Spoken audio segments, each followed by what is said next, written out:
I absolutely agree. That was the true DNA of why we decided to launch Alexander Legacy, is because, for us, we saw a major gap in industry. And that gap that we saw was, the lack of, more women, more people of color being able to not only have careers in this industry, but to really thrive as investors in this industry.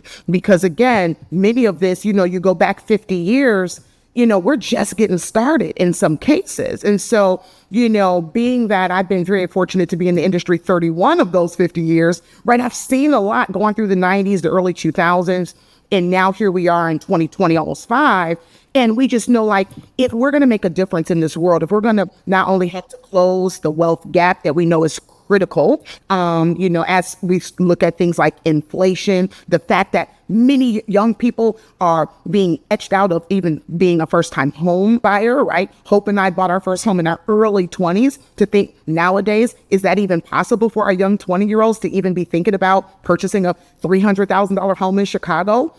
So those are the things, to your point, that I just sat back and I said, well, if anybody going to do something about it, it's got to be us, right?